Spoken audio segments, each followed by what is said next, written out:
오늘 본문은 이 땅의 특징들, 또 우리가 살아가는 이 땅만의 그런 특징들이 있습니다. 우리가 구원받은 하나님의 백성으로 그리스도인으로 이 땅을 살아가지만 그럼에도 불구하고 여전히 땅을 버타며 살아가고 있죠. 땅을 발딛고 또 호흡하면서 이 세상을 살아가고 있습니다. 그럼 우리가 살아가는 이 세상이 어떤가? 어제도 살펴봤지만 모순이 참 많이 있습니다. 부조리한 일도 있고요. 모순도 많이 있다라는 것입니다. 그리고 항상 노력한 만큼의 결과가 주어지는 것은 아니다라는 거예요. 여러분 어떠신가요? 세상을 살아가다 보면 노력한 만큼, 내가 수고한 만큼, 애쓴 만큼 다 내게로 돌아옵니까? 내가 노력한 것에 따라서 결과가 내 손에 항상 똑같이 주어지나요? 그렇지 않죠. 오늘도 본문이 그것을 우리에게 잘 말해주고 있습니다. 그러면 우리가 모순이 있고 또 노력한 만큼 다 돌아오는 것이 아닌 이 세상을 그리스도인으로서 구원받은 하나님의 백성으로 살아갈 때 어떤 마음가짐과 또 어떤 태도로 살아가야 하는가? 오늘 본문에 보면 먼저는 겸손해야 할 것을 우리에게 말해줍니다. 왜냐하면 왜 겸손해야 하냐면 세상이 항상 사람이 노력한 대로 또 계획을 세운 대로 되는 것이 아니에요. 그래서 늘 사람은 자신의 한계를 인정하고 겸손한 마음으로 하나님의 은혜를 구해야 합니다. 11절에 기록하고 있죠. 내가 다시 해 아래서 보니 빠른 경주자들이라고 선착하는 것이 아니며 용사들이라고 전쟁에 승리하는 것이 아니며 지혜자들이라고 음식물을 얻는 것도 아니며 명철자들이라고 재물을 얻는 것도 아니며 지식인들이라고 은총을 입는 것도 아니니 이는 그 이유입니다. 그 이유가 뭐냐면 시기와 기회는 그들 모두에게 임함이니라. 11절부터 12절의 중요한 주제가 시기와 기회입니다. 시기는 어떤 때를 말하죠. 이것은 하나님이 정하신 때가 있다는 것입니다. 그리고 기회는 여기서는 어떤 어려운 사건들을 말합니다. 사람은 미래를 알지 못하잖아요. 어떤 어려운 일이 내게 닥칠 것이라는 것을 조금도 예상하지 못합니다. 그래서 그저 할 수 있는 말이 왜 이런 일이 나에게, 왜 내가 병들고, 왜 이런 일이 우리 가정에, 우리 자녀들에게 있나라고 말할 수밖에 없어요. 왜냐하면 아주 어려운 그런 일들이 언제 어느 때에 이뤄지라는 것을 전혀 알지 못하기 때문입니다. 그래서 12절에도 보면 분명히 사람은 자기의 시기도 알지 못하나니, 그 다음에 그런 어려운 일들이 나오죠. 물고기들이 재난의 그물에 걸리고 새들이 올무에 걸린 같이 인생들도 재앙의 날에 그들에게 호련히 임하면 거기에 걸리느니라. 그런 어려움들이 예고하지 않고 찾아온다라는 것입니다. 그래서 사람은 겸손해야죠. 내 힘만으로 절대 이 세상을 살아갈 수가 없습니다. 오히려 더 큰 힘, 야고보서에서도 나오죠. 죄의 핵심이 어디 가서 어느 정도 장사를 해서 얼마만큼의 이문을 남기려는 자들아 라고 말하면서 너희가 무엇이냐, 너희는 잠깐 있다 없어진 안개니라. 자기가 계획한 대로 다 되면 자기가 하나님이죠. 사람은 하나님이 아닙니다. 그래서 우리는 이 땅을 살아가면서 노력한 만큼 결과가 주어지는 게 아니에요. 용사라고 해서 전쟁이 항상 이기는 것도 아니고 또 경주자라고, 빠른 경주자라고 늘 선착하는 게 아닙니다. 축구 잘한다고 항상 월드컵에 우승하는 게 아니잖아요. 오늘 우리도 세상을 보면서 그런 지혜를 발견할 수 있어야 합니다. 그리고 더 큰 힘, 세상 사람들도 고백하는 더 큰 힘, 우리는 너무나 분명히 아는 우리 아버지 하나님, 전능하신 하나님, 그 하나님께 세상 모든 일이 달려서 우리는 내 힘을 의지하는 것이 아니라 은혜를 구해야 합니다. 그래서 주님께 기도해야죠.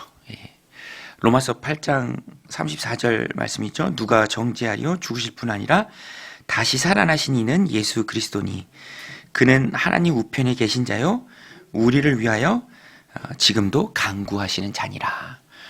여러분, 예수님이 하나님 우편에서 지금도 우리를 위해 기도하고 계십니다.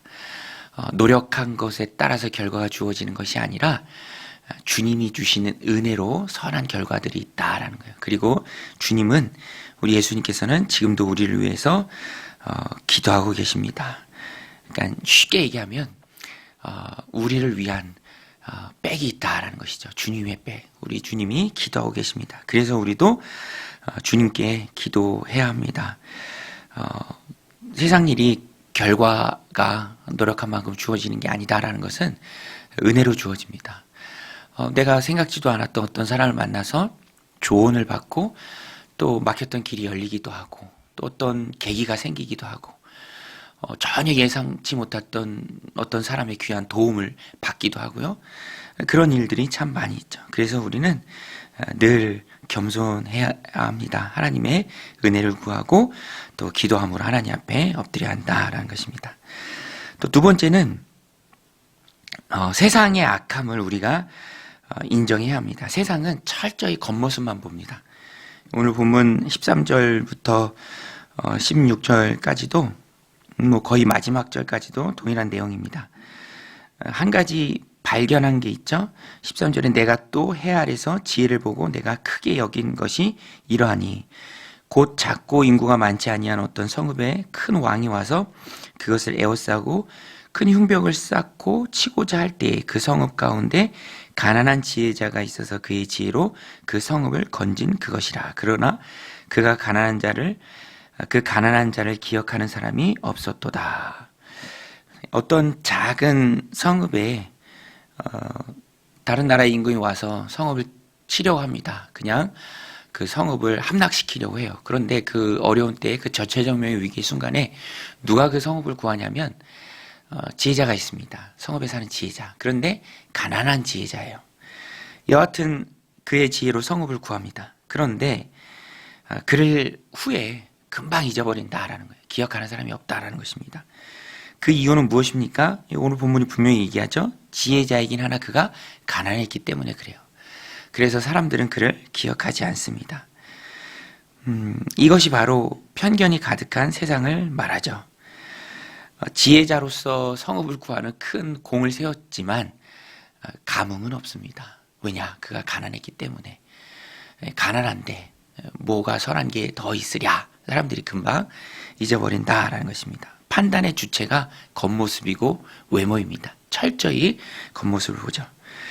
그러나 우리가 그리스도인으로 이 땅을 살아갈 때 하나님 다스리신다라는 것을 믿고 고백할 때 잊지 말아야 할 것은 세상은 겉모습을 보지만 하나님은 중심을 보신다라는 것입니다. 여러분, 하나님은 중심을 보시는 줄로 믿습니다. 그래서 우리는 세상에서 낙심하지 말아야 돼요. 우리의 중심을 보시는 하나님이 결국에는 세상을 이끄시는 하나님이시기 때문에 오늘 우리는 언제든지 하나님 앞에 기도로 대화하고요. 또 내 마음을 보일 수 있어야 하고요. 또 주님이 보시는 것을 기억하고 우리의 마음을 잘 가꿀 수 있어야 합니다. 영적인 일과 연결이 되어야죠. 또 늘 우리의 중심을 보신 하나님 앞에 기도 제목을 아뢰고요. 또 영혼이 잘 되기를 위해서 기도해야 하고요. 또 신앙 회복을 위해서 기도해야 합니다. 세상은 철저히 이 땅에 뿌리를 내리고 있기 때문에 이 땅과 관련된 것만 바라봅니다. 그래서 뭐 가난하고 또 겉모습이 허술하게 보인다면 크게 생각하지 않죠. 그러나 하나님은 다릅니다. 그 하나님 앞에 우리는 영적인 일과 연결시켜서 또 영적인 일을 해나가며 하나님 주신 귀한 삶을 살아가는 것이 이 땅을 사는 구원받은 그리스도인의 바른 삶이다라는 것입니다. 오늘 말씀 기억하고 늘 하나님 앞에 겸손하여 은혜를 구하고 또 중심을 보신 하나님 앞에 영적인 생활을 해나가는 믿음의 백성들이 다 되시기를 주님의 이름으로 간절히 축원드립니다. 우리 같이 말씀 붙들고 기도할 때 하나님 오늘도 은혜 부어주셔서 세상은 악하지만 그 악한 세상에 우리 하나님과 동행하며 하나님 부어주신 은혜를 누리며 살아가는 복된 주님의 자녀들 다 되게 하여 주옵소서. 우리 함께 기도하며 나아가겠습니다. 하나님 아버지, 오늘도 주님 전에 불러주시고 또 기도로 하루를 열어가게 하심에 감사를 드립니다. 하나님들, 하나님 앞에 겸손한 삶 살아가길 원합니다. 하나님이 열어주셔야 열릴 수 있음을 고백합니다. 하나님 은혜를 부어 주시옵소서. 하나님 함께하여 주시옵소서. 하나님 세상 역사를 주관하신 분이 하나님이신 줄로 믿습니다.